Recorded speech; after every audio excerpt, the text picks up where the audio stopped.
Halo Bang. Halo Bang, selamat sore Bang. Terkait kedatangan hari ini ke rumah Pak Jokowi, kejadian itu apa?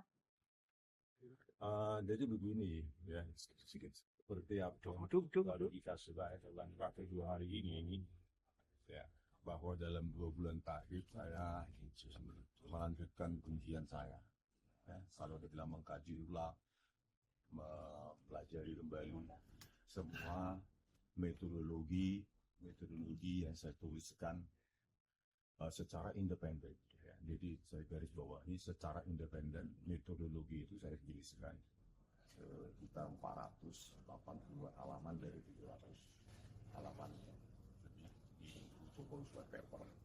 Nah, karena buku tersebut adalah tulisan yang independen, artinya tulisan kami antara Pak Oy dan Pak nggak ada saling bertanya-tanya.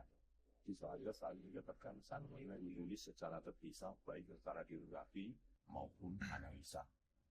Nah, terkait dengan itu, maka saya tentu tetap melanjutkan penelitian saya. Apa yang dilakukan Pak Roy dan saya tidak tahu ya, karena memang objek kajian saya berbeda. Nah, dalam penelitian lanjutan saya ada temuan-temuan baru yang memang berdasarkan penelitian juga dapat dipertanggungjawabkan secara ilmiah dan secara akademik, bukan dengan narasi yang suka atau tidak, itu suka, dihina atau tidak, dicaci maki atau tidak. Ini murni bisa dipertanggungjawabkan. Apa itu? Ya, pertama, saya mati memang sejak gelar perkara ditunjukkan ijazah ala dari Bapak Jokowi Widodo, terus saya kaji lagi apa yang saya amati di situ, bahwa ada emboss, ada watermarks. Dan jadi emboss dan watermarks ini menjadi objek kajian saya, dan saya teliti memang tidak ada hologram. Mungkin setelah saya kaji dengan beberapa objek ijazah lainnya di tahun yang sama dari UGM, memang pada saat itu hologram memang tidak dipakai sebagai pengunci atau pengaman dalam sebuah ijazah. Jadi memang yang ada hanya watermarks dan hologram.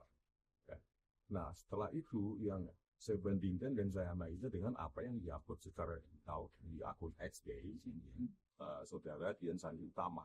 Nah, di situ ya saya temukan memang dengan puluhan metode ada watermarks. Mesti ada, dan terus juga di sebelah kiri bawah itu ada emboss.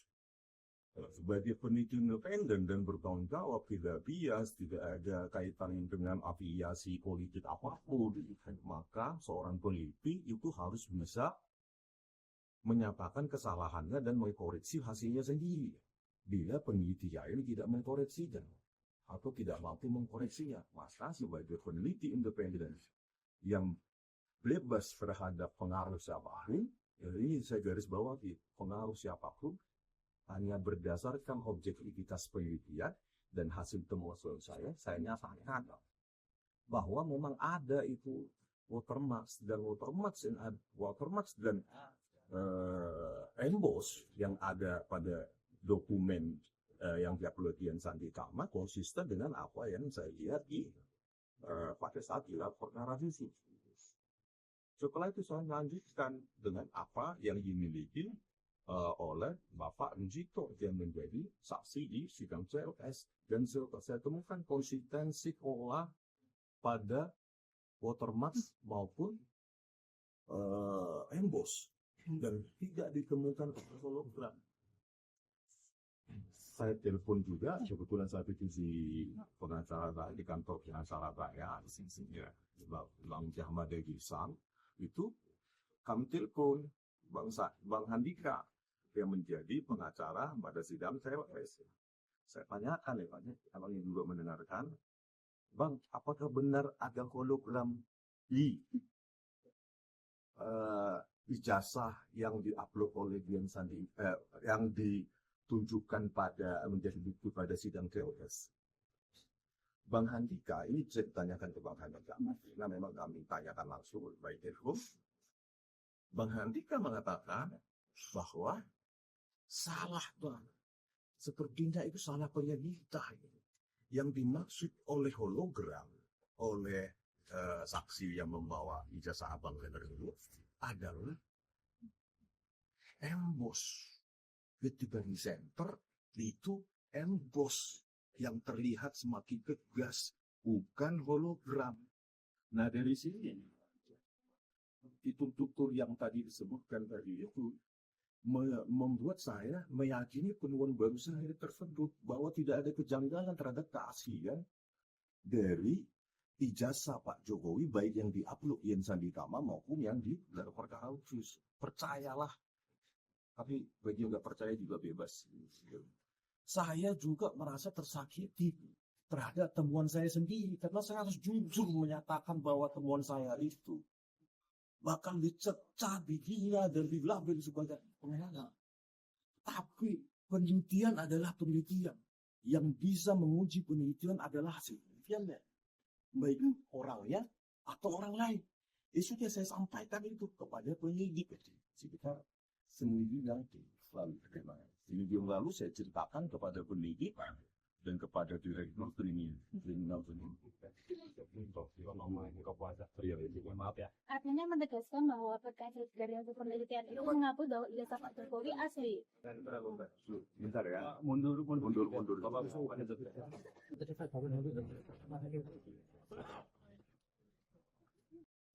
Jawaban itu kan jawaban yang harusnya dijawab dengan metodologi, bukan secara narasi bahwa itu palsu, itu asli.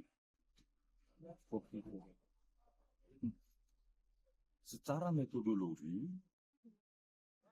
itu harus dijawab dan itu harus objektif. Artinya dari Bang Rismon sendiri seperti apa?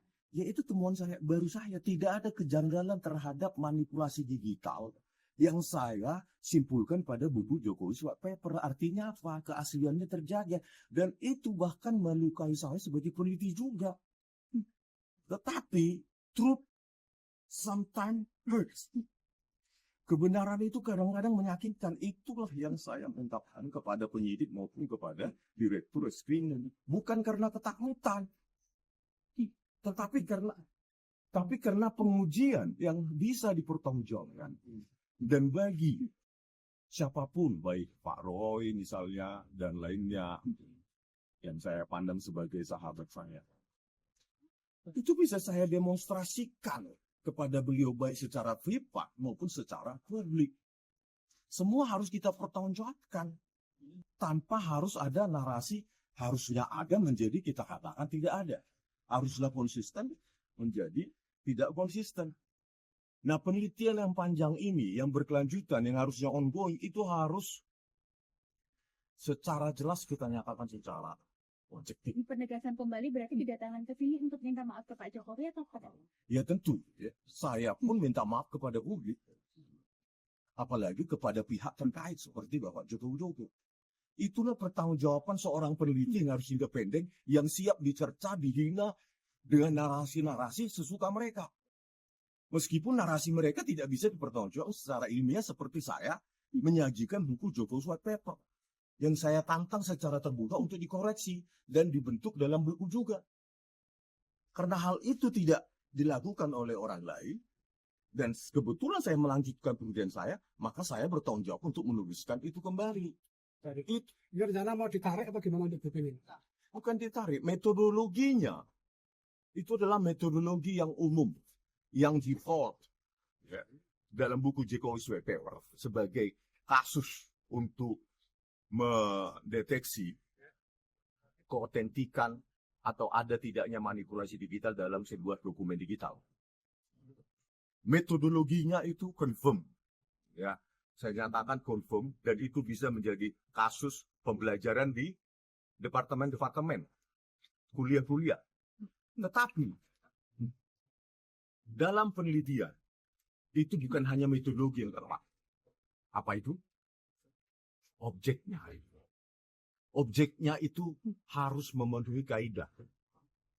Nah, karena objeknya terbatas, yang mengalami operasi-operasi yang dinamakan geometri. Geometri itu ada pergeseran dan rotasi maupun posisi pencahayaan seperti oleh Dian Sanditama. Maka ya, kesalahan fatal yang saya lakukan adalah tidak melibatkan operasi-operasi atau variabel biometri untuk mendapatkan kesimpulan, yaitu operasi translasi, pergeseran, rotasi, ya perputaran maupun pencahayaan. Itulah bagian dari temuan saya yang baru terkait. Kalian pasti tanya, Bang, bagaimana penelitian tentang lintasan stempel? Saya sudah merekonstruksi itu sebelum saya menentukan simpulan baru. Kenapa lintasan stempel itu bisa hilang? Padahal pada saat gelar perkara khusus dengan mata saya, kepala saya sendiri, saya sampai begini, saya katakan, Pak Jokowi juga, Pak Dir juga, Direktur Kriminal Umum juga mengamati saya. Saya di meja sampai kayak begini. Itu saya mengamati semua fitur yang dalam sebuah objek kanal, yaitu apa, ada enggak hologram, ada enggak watermark, ada enggak emboss, ada enggak lisan lintasan stempel, dan ada. Lalu kenapa kemudian pertanyaannya yang diupload oleh Dian Sandi utama itu kan, kenapa tidak ada? Karena saya tidak melibatkan variabel geometri, yaitu rotasi, translasi, dan pencahayaan. Ketika saya rekonstruksi dengan variabel rotasi atau translasi tertentu, ya, dengan pencahayaan posisi tertentu, maka ya warna-warna dalam objek-objek tertentu itu bisa disebut.